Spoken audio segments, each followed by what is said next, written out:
Hello, viewers. A very good afternoon. Masquera say, Masquera say, Masquera say. I hope you are okay and you are well. Let us talk about what is happening in the nation of Zimbabwe. Promise Mkwananzi has addressed a press conference, and in that press conference, I'm going to briefly take a look on what he said, the key issues which he highlighted. He spoke vividly about the self-appointment of Jacob Mafume as the spokesperson of Triple C elected in 2019. And there are a lot of issues surrounding that bogus appointment because I have heard Daniel Molokele, the former MP for Wange, saying that he was the person who was appointed or who was elected as the spokesperson of the MDC Alliance then.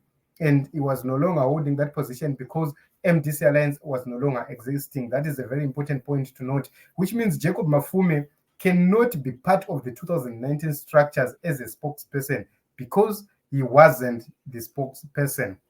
Then there is a very interesting issue where Promise Mkwananzi came and declared the announcement by Jacob Mafume null and void, which means, according to Promise Mkwananzi, Washman Ncube, Tendai Biti, and others, they are not leading Triple C, which was left by President Advocate Nelson Chamisa.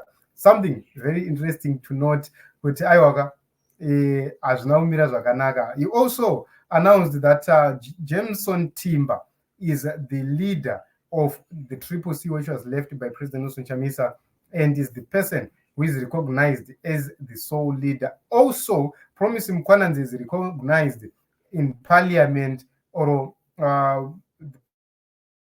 Parliament is recognizing correspondence from the faction of Promise Mkwananzi. He also promised to take action on any other person who is going to go against his own directives as the new party leader or as the spokesperson of the party, because they are saying party yavo ine mamiriro akaita leadership yacho and it's led by Jameson Timber, and everyone knows where he belongs to. There are several people who were appointed to various portfolios in Parliament, and it's very interesting to note, Kuti, that is the position or the current position taken so far. So it's now the battle of the fittest.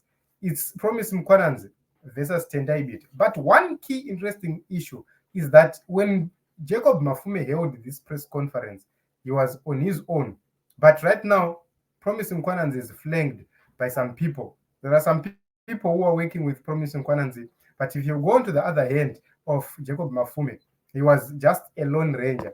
He was on his own without any other person. The major question is, why is it so? So let me try to see if this one is going to play for a while. Represented by the resolutions of the CMA, he has given the task of managing internal transitional processes of the party to Senator Jameson Timber, who leads the administration bureau of the party with representation from all 10 provinces in Zimbabwe. Senator Timber, a senior political leader within the democratic movement in Zimbabwe, carries a collective and technical mandate of running the affairs of the party ahead of President Chamisa's treaties on the next step. In conformity with this mandate, Senator Timber announced a series of key appointments in the party's parliamentary leadership structure, which has been confirmed by the Parliament of Zimbabwe. You can make reference to a statement that announced Clifford Hlatshwayo as the leader of the House and other chairs of various committees that were appointed. All party deployees in Parliament are called upon to cooperate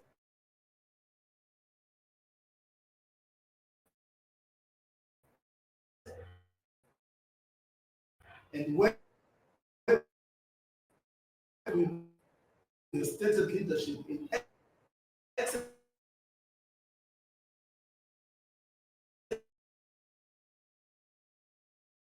executing the party's legislative agenda and in advancing them to the country's democratic and of the growing concerns around numerous evictions which have been carried out by the ZANU-PF government in various parts of the country.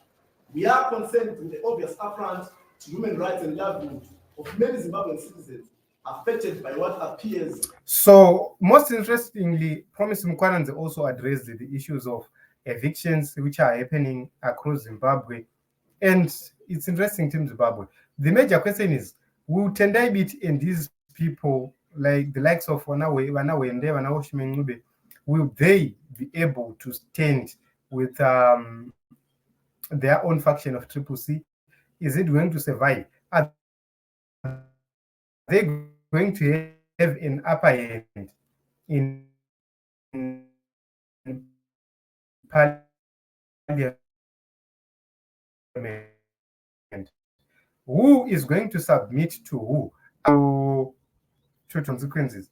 All those are very important issues in Zimbabwe, and we are getting into the more interesting season and period ever, which means we are likely going to see recalls and recalls and recalls and recalls if the situation continues like this. It is what it is in Zimbabwe. Let us talk in the comment section.